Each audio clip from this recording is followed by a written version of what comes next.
গত প্রায় ৩০ বছর পর আবারও নির্মিত হলো সিনেমা হল।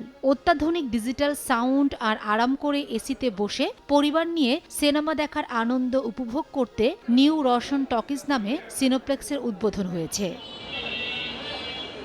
টাঙ্গাইল জেলা শহরে একসময় ৫টি সিনেমা হল ছিল।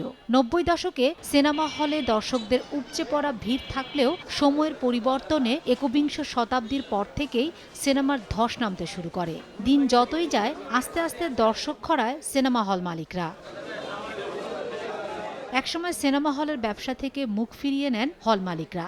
একে একে ৫টি হলই বন্ধ হয়ে যায়। ৩০ বছর পর স্থানীয় সাংস্কৃতিক ব্যক্তিত্ব তানভীর হোসেন প্রবাল নতুন করে সিনোপ্লেক্সের উদ্বোধন করেছেন।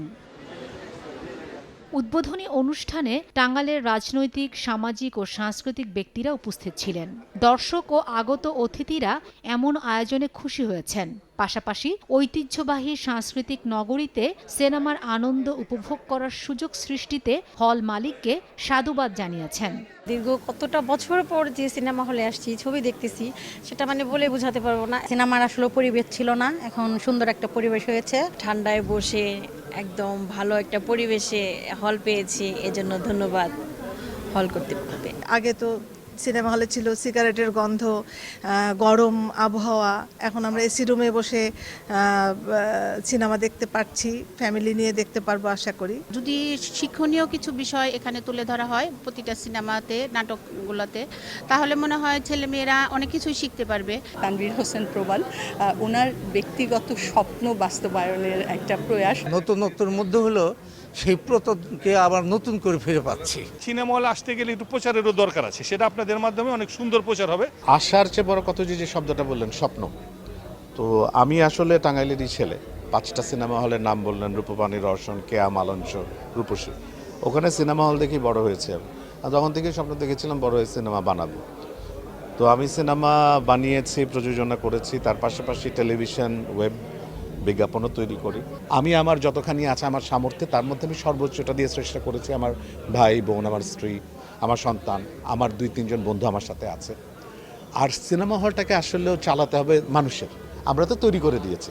সিনেমা হল যতক্ষণই চলবে যতক্ষণ পর্যন্ত লোকজন আসবে। বাট এটাও আমরা জানি এটা একটা কঠিন কাজ, কারণ 30 বছর ধরে এই শহরের মানুষের হলে গিয়ে সিনেমা দেখ অভ্যেসটা চলে গেছে। বাট আমরা বিশ্বাস করি সময়ের সাথে সেটা আবার ফিরবে। এদিকে অনুষ্ঠানের প্রধান অতিথি মৎস্য ও প্রাণী সম্পদ প্রতিমন্ত্রী সুলতান সালাউদ্দিন টুকু সিনোপ্লেক্সের উদ্বোধন শেষে সিনোপ্লেক্স টিকিয়ে রাখতে সার্বিক সহযোগিতার আশ্বাস দিয়েছেন কর্তৃপক্ষকে। দীর্ঘ 30 বছর কোনো সিনেমা হল নেই। নতুন করে এটি যারা করলেন তাদেরকে আমি আন্তরিকভাবে ধন্যবাদ জানাই। সাংস্কৃতিক অঙ্গনে তাদের একটা ভূমিকা থাকবে। বিগত দিনের যে ঐতিহ্য টাঙ্গাইল ধারণ করত সেটি নিয়ে আমরা এগিয়ে যাব এবং এই টাঙ্গাইলকে একটি মাদকমুক্ত, সন্ত্রাসমুক্ত, নিরাপদ টাঙ্গাইল গড়ে তুলব আমরা ইনশাল্লাহ। আগের মতো সিনেমা দেখতে দর্শকদের সিগারেটের দুর্গন্ধ আর গরমে অসহনীয় যন্ত্রণা সহ্য করতে হবে না। এতে সিনেমা প্রেমীরা আনন্দিত। সময় সংবাদ, টাঙ্গাইল। এক মিষ্টি সকাল, কানে কানে কিছু গুনগুনিয়ে বলে যায়, কাছে আয়, ভেসে যায় হাজার ফুলের ঠিকানায়, ছুঁয়ে দিয়ে ডুবে যায় সুগন্ধে সেই সীমানায়। তিব্বত লাক্সারি সো, বাংলাদেশের রূপ।